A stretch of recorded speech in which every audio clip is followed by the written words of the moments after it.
Hi there, this is Steve Bierman, and I want to welcome you to the Signs of the Upwising podcast, The Great Upwising, a four-step program to heal the body politic, cure erectile dysfunction, and end the bipolar insanity. Four steps: wake up, wise up, grow up, show up. Wake up to the illusion of separation, wise up to the power of loving coherence, grow up from children of God to adults of good, and show up on a new playing field, ready to play a new game, thrival for each and all. Well, Mm. my guest today, Raina Satori, actually is going to really be talking about two things that are really close to my heart, very important in my work and my world. One is helping people rise above polarization and narratives, number one. And number two, using playfulness and humor to heal the heart and free the mind. So I Mm. want, yeah, so welcome, Raina. Hi, thank you. Thanks. Nice to be here, Steve. Or should I call you Swami? Well, yeah, I'm Steve right now. The Swami is turban powered. Right now, when I put the turban on, I channel him. Right now, he's channeling me. So that's how Got it's it. working. And Reina Satori, I first met you, probably a dozen years ago when Mm. you showed up at a event that we were doing and you had your shamanic cheerleaders. Really fun, playful, pertinent, sharp humor. So you're a humorist, a performer, a musician, Mm. and also a community organizer and coordinator and leader. So That's that's what right. we're going to be talking about today, bringing people together above and beyond the divide. So welcome, Raina, and why don't you say a little bit about how your work has evolved? How did you become a shamanic cheerleader, and how did you choose the work of performance art? Yeah. Well, the shamanic cheerleader idea came into existence as a result of growing up well, I didn't grow up there, but as sort of rising myself into an adult in Marin County. I moved there in 2000 and spent 20 years there. And, was on the path of enlightenment, uh, Hmm. going to lots of sanghas, going to lots of different spiritual things, kind of finding a spiritual home in myself. I was a recovering Catholic at the time, so I wanted to find something that felt a little bit more resonant, a little less guilt based, a little more joy based. Uh, Yeah. and I did all different kinds of things, but there was a common thread throughout all of them that I found at that time in Marin, which was that everybody was taking themselves really seriously. And while spirituality is something to be taken seriously, I really wanted to feel the spirit in spirituality. And I felt that there needed to be some response to all of this taking oneself so seriously. So at the time, I felt very inspired by the cheerleading duo that was on Saturday Night Live. It was like Tina Fey and Will Ferrell, and they would show up and cheer for all kinds of crazy things. And I thought, oh my gosh, that would be perfect. We could do spiritual cheerleading. And that was the birth of the shamanic cheerleaders. Got a bunch of friends together who were kind of on the same page. Also, at the time, I was in expressive arts therapy school with Anna Halprin. So Oh, yeah. I was studying at the Tamalpa Institute and was doing a lot of work with the different parts of myself, creating characters out of all the different parts. And the shamanic cheerleader was an aspect of myself that was really affirmational and supportive and playful and fun. And that really felt like the divine spark moving through in a fun and joyous way. So I decided that year to go to Burning Man. It was the year of the psyche. And I thought, oh, how perfect. I'll take all of these characters in my psyche and I'm going to create a costume for each of them. And then I'm going to live into them on the playa each day. So I did that with the shamanic cheerleaders, with the crew, and it just took off like wildfire. And it became a really successful project. I performed at a lot of different festivals, a lot of private parties, a lot of concerts and things. I mean, it really took off. That whole chapter was probably, that was maybe a 10-year window of time.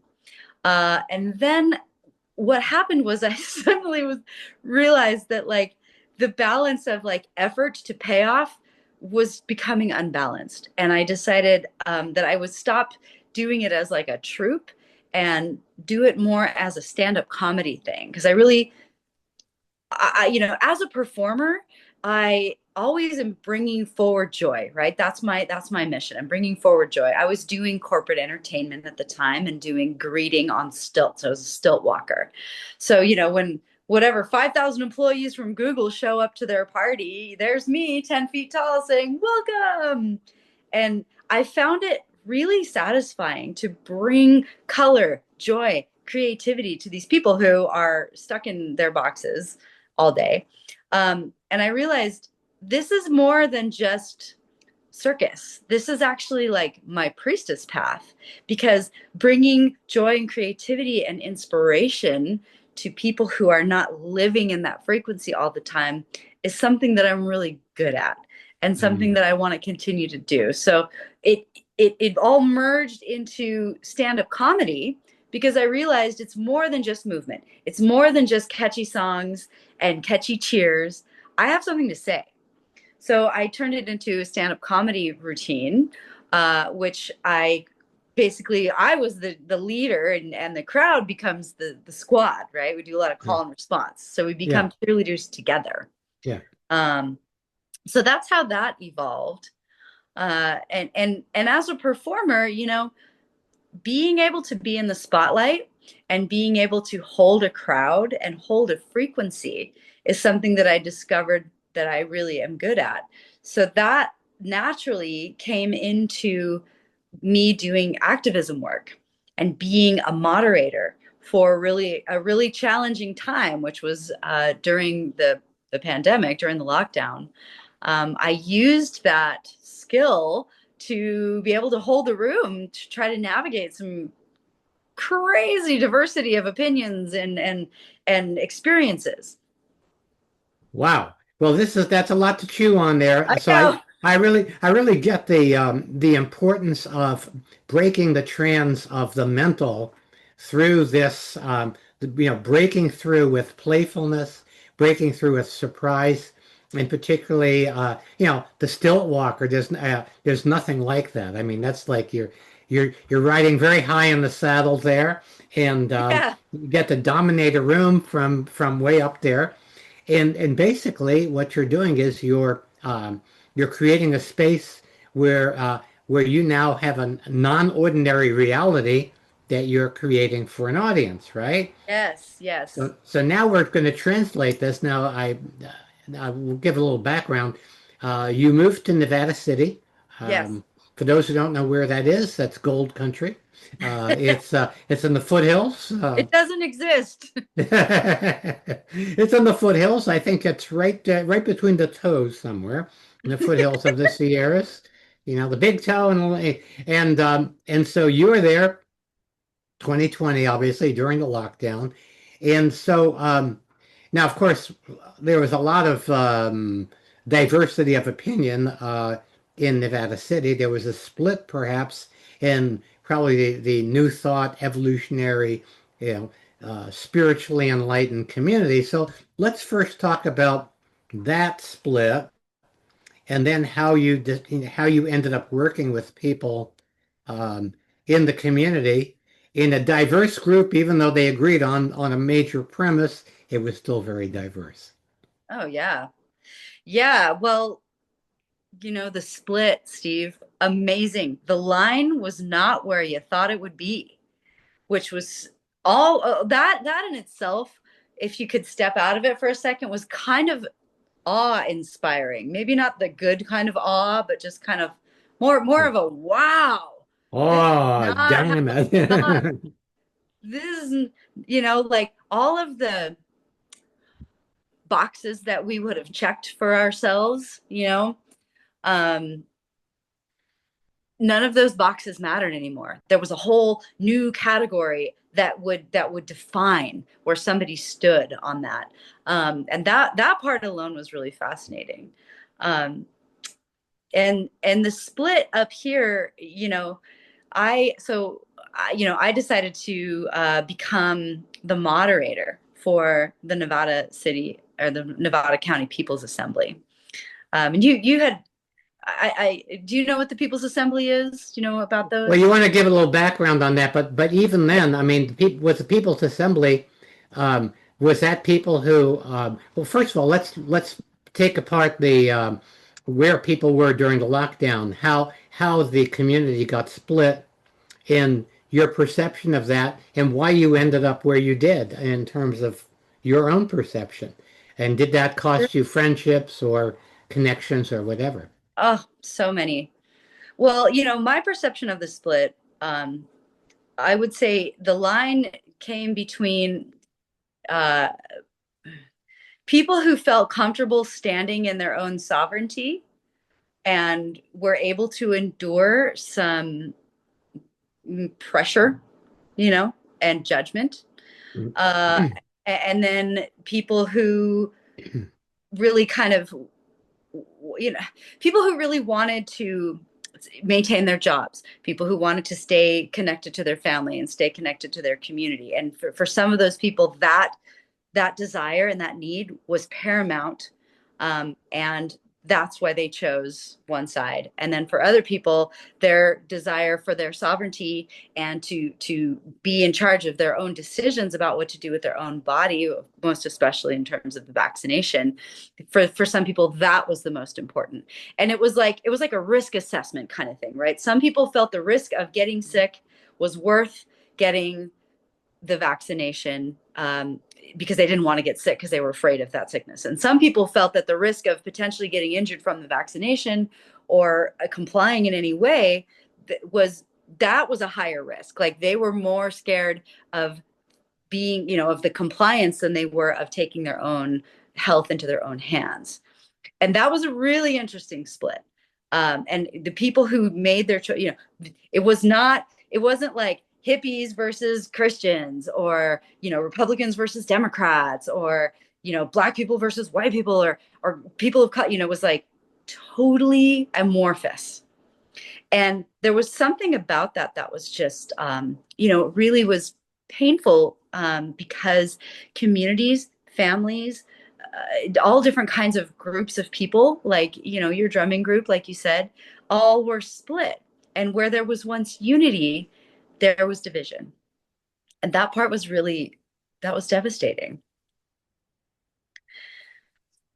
So And now, yeah, so now talk about this the People's Assembly. How did that originate, and how did you come to that? And obviously, those are people who are more on the sovereignty side. absolutely. Yeah. The People's Assembly, I mean, People's Assemblies exist all over the United States in relation to various topics, but all People's Assemblies have to do with upholding constitutional rights. Now, Hmm. as a party girl, hippie, circus person, spiritual person, like, I really did not have any education about the Constitution. That was not in my reality. I was just living outside of that reality. But assemblies come together to uphold constitutional rights for whatever the case may be. And in this situation, the constitutional right to be in your sovereignty, to be in your own bodily sovereignty, and to continue to run your business was what we were working on. So I went to this assembly because I don't know, I wanted to see what these people were up to. And also, my partner at the time was going and was telling me about it. And I wasn't all that interested in it. But then when I got there, I saw the diversity of people, the diversity of, like I said, there were definitely, more conservative types of people there for sure. People who are older, maybe like over 65, a lot of that demographic. But then there was the demographic of like the farmers, the people who grow marijuana, the people, like the spiritual, Buddhists, hippies, dancers, all different kinds of people were all there, and who never in a million years would be in the same room together. But everybody had arrived with this sense of humility, a sense of curiosity, and like a sense of indignity. Is that a word? Of indignation, a little bit of, Indignation. Yeah. you know, and just wanting to like figure out, well, how can I maintain my physical sovereignty and how can I keep my business open? You know, there was a whole restaurant owners association Mm. that was there really interested in keeping their businesses open. Um, so that's what I saw when I got there. And then I noticed that the man who was kind of trying to moderate, you know, basically like, you know, be the talk show host, the moderator was doing a horrible job, really failing Mhm. and not able to, he just wasn't, he didn't have that MC thing. And as an MC myself, I was like, oh man, I could really step in and help make this all run a lot smoother. And also, I can make it funny because there's, you know, there's always ways to pull ourselves out of the heaviness of whatever the situation is, you know. And I really felt that that was the moment in time where that calling called to me. Like all of the skills that I had developed up until that point were called into action and to focalize on this particular point in that moment. And so you volunteered to lead the group. How many Yeah. people were there? How many people showed up for this generally? Was it a weekly or a monthly? How often did you meet? Weekly Yeah. and probably about 150 people. It ranged from 150 to like 250 on some of the bigger moments. But it was a large group. We voted actually, but I got up and, you know, said, hey, this is who I am. I'm a comedian. I can sing songs. Let's make this fun. And so it was kind of shoo in. So what did you find as you started doing this? Were there times when the humor actually broke broke a deadlock or a trans or a separation? How did the humor and the playfulness and the music how did it sit with these people who are obviously very serious about their indignation and protecting their sovereign rights and so on? Yeah. Well, I mean, we would always start by singing, and there's all kinds of fun songs to sing from the 60s that are, you know, that are like, what's that song? For Dead in Ohio. That song. Yeah, yeah, yeah, yeah, yeah, yeah, yeah. We would sing a Ohio, lot of, yeah. yeah, or like, what's going on? What's going on? You know, so we would Yeah. kind of start with music and start with a sing along and music and singing. First of all, really, this is actually one of the points of shamanic cheerleading also. When we're in our musical brain, it's a different part of the brain, right? So we're activating the creative mind, and that already is a good thing to do in a situation where you feel trapped, because when you activate your creative mind and you're relaxed and you're not in fear, you can come up with better solutions. You just can. It's there's science. So the songs really helped with that. The humor would all, you know, I basically anytime, so we would break it up into chunks, right? People got 3 minutes, and anytime anybody was done speaking, I would always make some joke about them or in relationship to what they said. I would always try to like throw a light thing in there, and people really, you know, laughter is actually a trauma release response. Even if it's not that funny, just laughing, just having something to laugh about creates like a shaking in your body. It kind of like does this thing where it shakes off the trauma in your heart. And also there's like a breath, like a release of breath because of the ha ha ha, the sacred ha. Uh, Mhm. that's one of the things that, you know, would really help people. Um, and I did my very best to kind of keep it really light, you know, and just kind of create characters out of people, you know, like one of the guys was, I don't think he ever came out of his trailer that much in his lifetime, but he came out of his trailer a whole lot during this. Yeah. He was a constitutional expert, definitely a fringe person. And I called him the hammer because he would just come in and he would just like say the most serious stuff and just shame you for not knowing your rights. And it was this really intense thing. And then anytime he would come off, I'd be like, and he dropped the hammer, you know, and people would laugh because I would treat him I would create him as a character, like a WWF character, Yeah. you know, uh, to kind of lighten the shame that he would drop. But, bringing it into the archetypal, bringing something really intense into the archetypal helps pull you out of whatever story you might have about that person, about what that person thinks about you, and you think of it, as it gives you a little bit of distance. It gives your heart a chance to think of that person, as an archetype. And what it does also is it humanizes that person and Yeah, makes them part of the community. Somebody who would, I mean, that kind of archetype, the nudnik, the guy that you would recommend, hey, you should go to Alcoholics Anonymous, my gosh, 'cause Alcoholics Anonymous. yeah. So, I mean, all of those people, all of a sudden, they get included in the conversation. They're part of a group. And Yeah, so the circle is big enough to include them and include their whole personality. absolutely. And that's really, that was really, I feel like the biggest work that I did was like allowing big personalities with just wildness, all the wildness. I created a space for those voices to be able to be heard without being the without being dominating, right? I think it's really important for everyone to be able to be heard because everybody's perspective is important.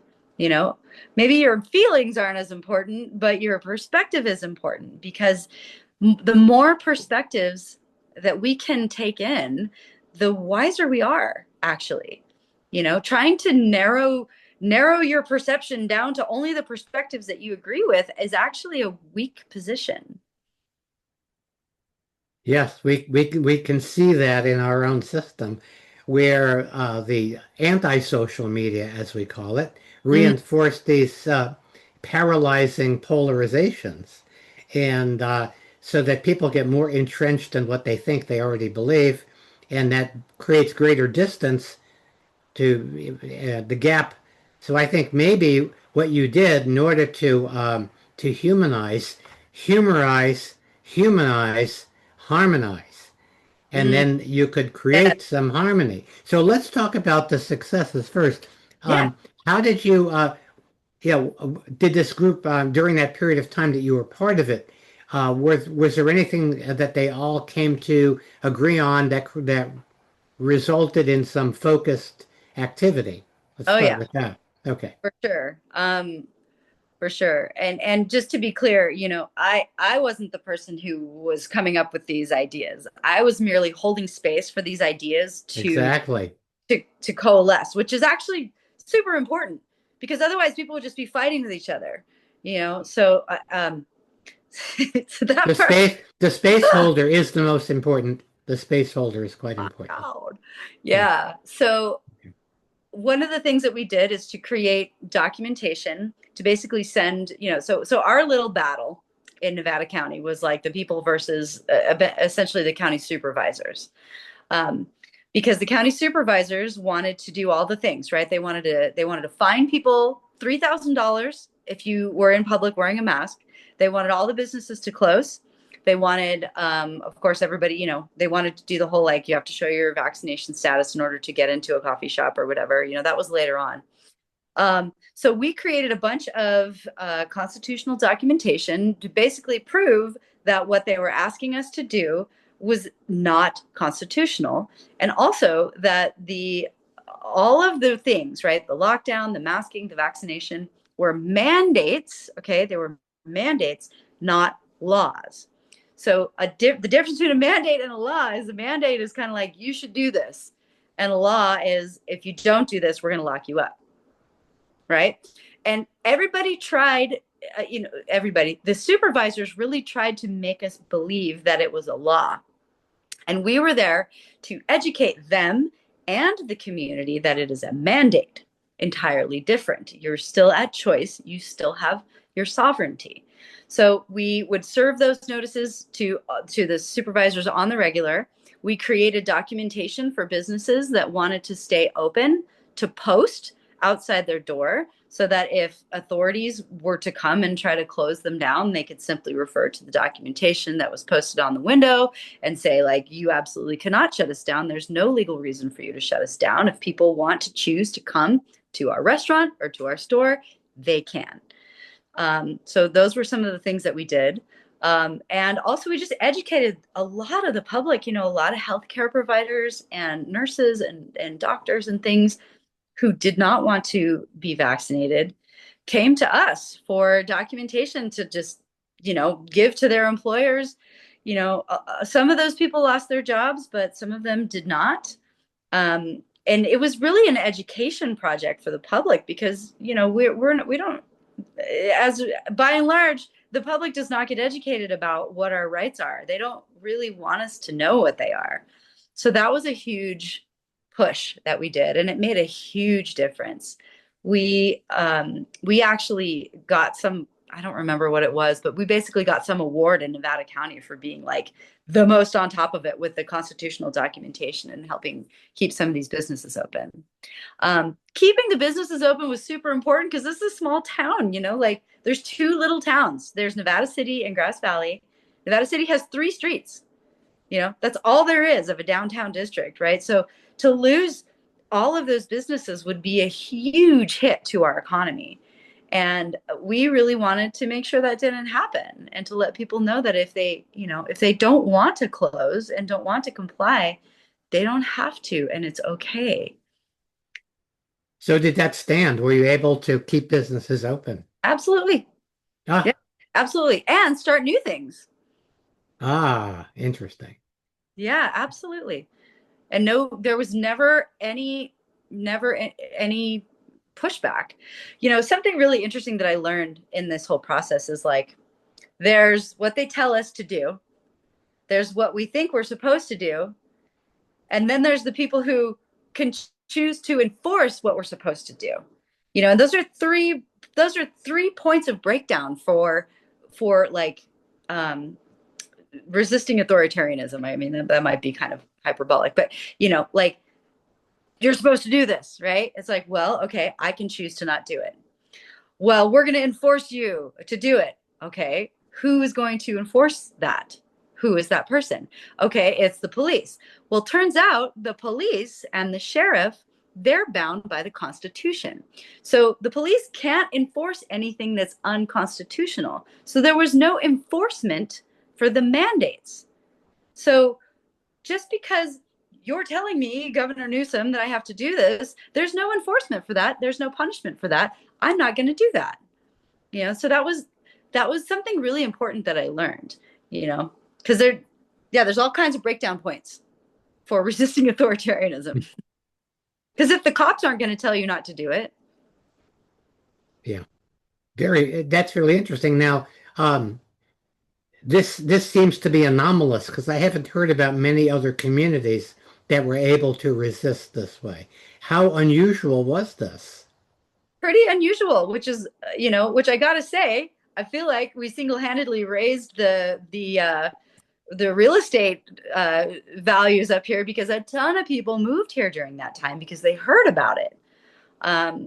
Lots of people from the Bay Area moved up here. Tons of people from LA and New York City, people who wanted to escape the cities came here. So yeah, it had a very positive effect, and it was magnetic, in fact. Now let's also talk about human beings. I imagine that this entire group was populated by human beings. It was. Was it? They were really human beings. There weren't that many robots then. There There were no may have AI. been aliens, but I don't know for sure. I'm a mermaid, so. Okay, that's okay. You're a mermaid. That's good. But yes, Wait, lots of yeah, human beings. yeah. Now, given that, what were some of the challenges that you faced that other people who might want to bring people together to, um, you know, work together for common purpose might want to learn from what you found? Yeah. Well, we can start with logistical things. Okay. Okay. Human beings who have a really strong opinion about something want to speak for a really long time. So if you're going to bring people together, especially if trauma is involved, right? Like it once the dam opens, it just comes. Yeah. And it's hard, you don't really want to shut somebody down, but you also want to let everybody have a chance to speak. You So want to shut them up sometimes. you want to shut them up, I right? I don't want to don't shut want to them shut down. you down, but I want to shut you up. That's all. Totally different. Yeah. Um, yeah. So having a set amount of time for each person to speak, really good, really important. We also used what's called, I think it's called Robert's Rules of Parliament. I Yeah. have to get to know that. Yeah. Using Robert's Rules of Parliament, uh, was super helpful. Super helpful. And it's funny because I've resisted so much of the like infrastructure of the politic body for so long, but like I have to say, we need to have those things in place. There needs to be protocol for how to communicate in a large group of people. So setting the protocol of how we're going to talk, how long we're going to talk, who is moderating, and what, if you want to comment on something somebody say, like what's the protocol for that? That's super important. Organization of how people can express themselves, so important, because otherwise it just turns into an absolute shit show, Jerry Springer, which Yeah. actually did end up happening, but we can talk about that. So that's super important. So then as a moderator, as the person who, is calling the people forward and introducing them, and then also kind of doing a little afterglow of whatever they said, it's very important to use non-judgmental language or uh, Non-polarizing language, yeah, perhaps. Yeah. non-polarizing language, like repeating what they've said in a non-judgmental way that doesn't have any value statements on it, like better or best or worse, or like really being very democratic and equanimous in Yeah. your presentation of the person, right? So that your bias doesn't come through, right? It's like what we wish would happen on the news, right? So keeping your bias out of it and remaining equanimous, which was absolutely like probably the best part of my priestess practice, was really being in that like equanimity with people. So I would say that is another resource. Um, Another, again, logistics, but you wouldn't believe how much these things matter. Chairs, having enough chairs for everyone to be comfortable who wants to come and sit and speak. A lot of people want to have these things with people sitting on the floor in circles, and it doesn't. That it's so funny how it's like, oh, why does it fucking matter? It totally matters. You need to have everybody in a line and have the person speaking in the front so that everybody is facing the person speaking. And that's actually really important, because if you're sitting on the floor and you're uncomfortable, everybody gets grouchy. The thing about the lines and the speaker is like, if you need to get up and leave to go to the bathroom, or if you need to get up and leave because you're triggered or whatever, it doesn't break the circle, right? Like we can maintain the message without breaking the circle. Circles are super useful for other kinds of situations, for sure. I'm not bashing the circle, although I have occasionally felt trapped in a spiritual circle in California, you know?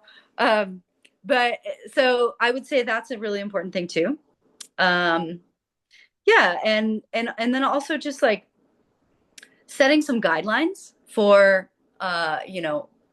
for people's commentary, basically. So like, no, you can come up and speak whatever's true for yourself and what you believe, but we don't attack people, we don't call other people out, like we don't like yell at people in the audience. And we try to really keep our experience based on our own experience, or something that we want to share. Now that line got broken all the time, but at least it was said. um, and if they break the rules, then we can make a joke about it. So those are some of the main things that Now were those kind of the established rules of the assembly, or was that something that you brought with? the well, actually, we were sitting in a circle to begin with, and there weren't enough chairs. So Ah, I said we need to change it to having there be like a podium. But then, but then human beings, Steve, then some people really started to resent the fact that it seemed like some people were above other people because they were standing at the podium and speaking down to the people sitting.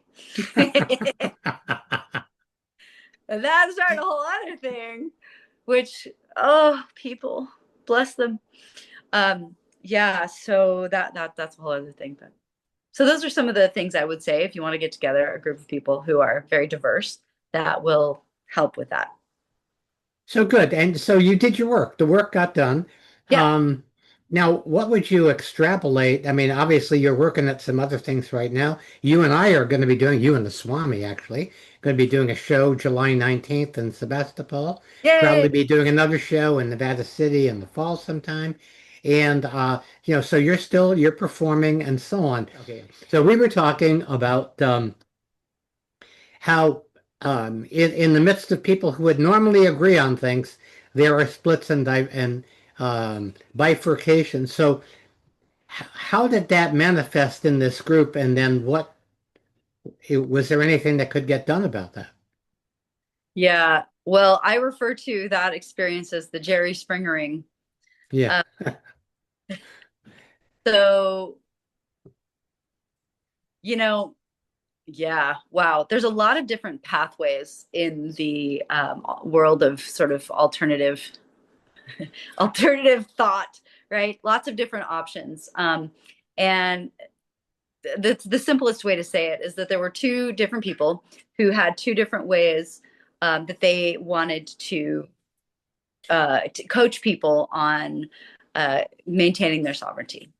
Now, in the end, neither of these two pathways mattered because truly just doing nothing and just continuing on with your life ended up being just fine, right? But this is what happens sometimes when we have a really strong opinion about what others should do, and then we lose sight of the fact that, like, well, you can also just maintain your freedom by maintaining your freedom, and you don't have to take really strong legal routes necessarily. But so those two guys got into a really heated argument about those two pathways to get people to be able to be sovereign from these mandates. And essentially, I mean, gosh, this is kind of a terrible experience, but one of the guys, he actually called everybody who was on the focalizing committee, which was like, me and all the other people who were making this happen. And just, he basically threatened us. He called me. It was the worst phone call I ever got. He threatened me. He threatened to like kill me. He threatened to harm me. He threatened to like come over to my house. It was really bad. And he wanted me to step down so that he could have control of the assembly. And so, we we decided to go ahead and have the assembly that next week, even after this guy had called and made all those threats. And this guy was one of the major, he was one of the major players who actually got kicked out of the focalizing group for being emotionally volatile. Yeah. He just couldn't, he wasn't able to follow Robert's rules. He would talk over everybody. He would never let you finish a sentence. It was just really bad. So, it just went to crazy town because as soon as I started the meeting, he stood up, raised his hand, and basically was like, you and everybody else in the focalizer group you're all plants. You're all foreign agents, and you're all, you should step down because you're here to honeypot this and to destroy all of our good work. So he created a whole alternate reality where we were the ones who were actually causing the problems and trying to take the whole thing down. And the really sad part is that a bunch of people believed him. And it created this big, like, yelling and screaming, and I'm up there trying to figure out, like, okay, what should we do here? And the thing that was really painful for me about that, Steve, which I'm just going to be vulnerable and just share, is that I would have handled that completely differently.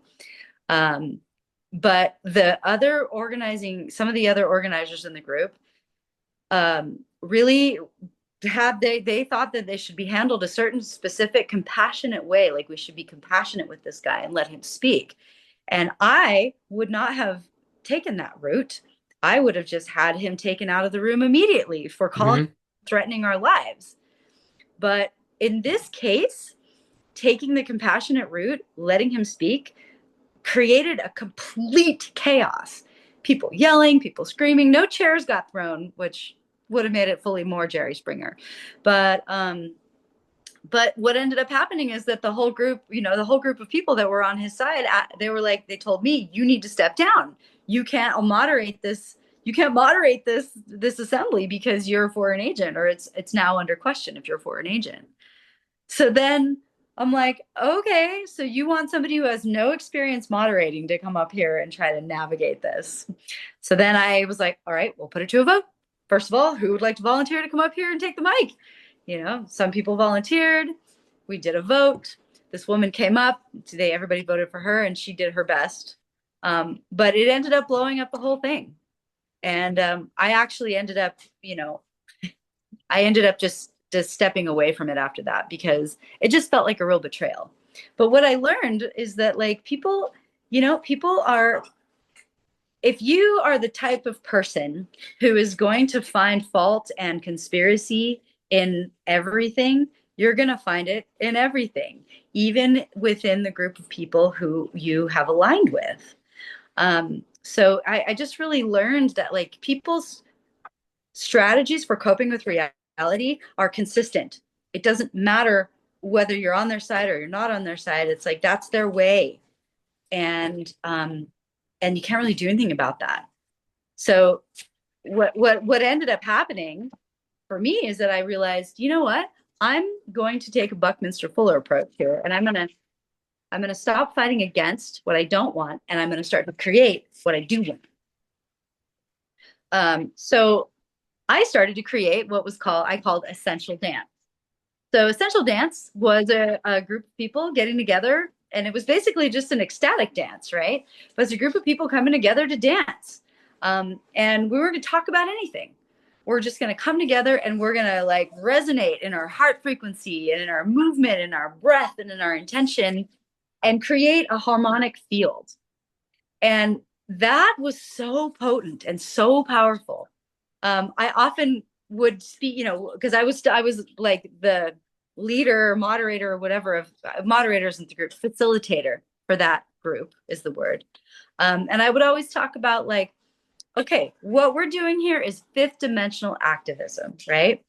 If we want to create unity and we want to create harmony, then we're going to come together and we're going to just create it. We're not going to talk about creating it. We're just going to do it. So that was so potent because it didn't really matter what anybody's perspective was per se, from a political standpoint. What mattered was that we were coming together to be in the same room, to move and dance and like pray with our body. And that to me felt like actually the best work, some of the best work that I did.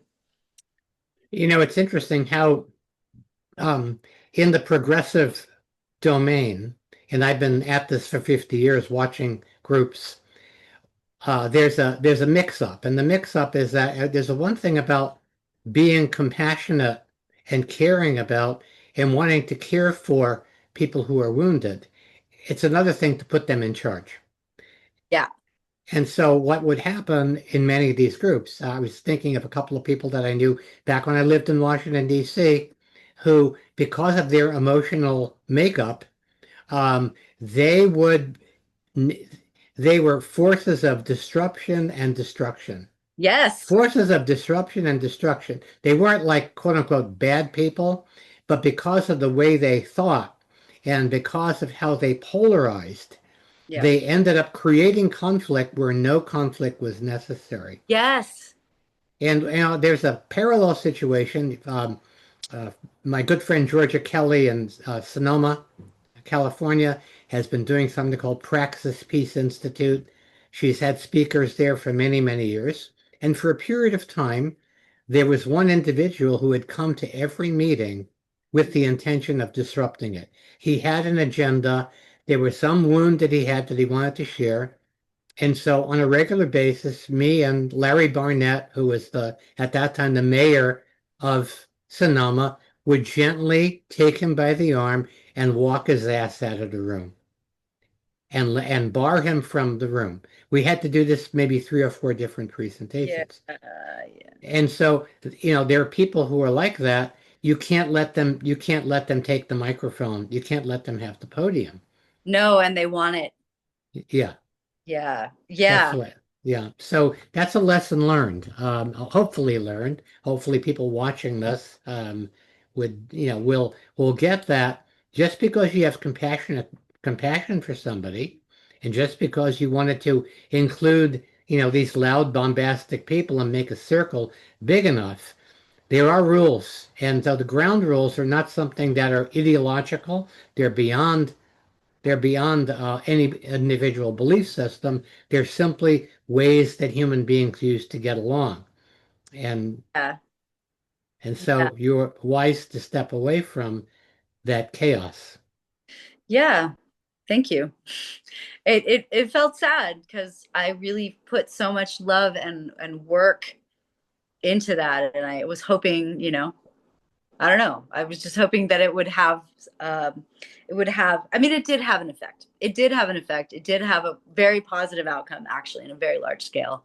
I just didn't think that it would end like that, but it definitely makes for a great story. Well, you did good work, and you learned a lot.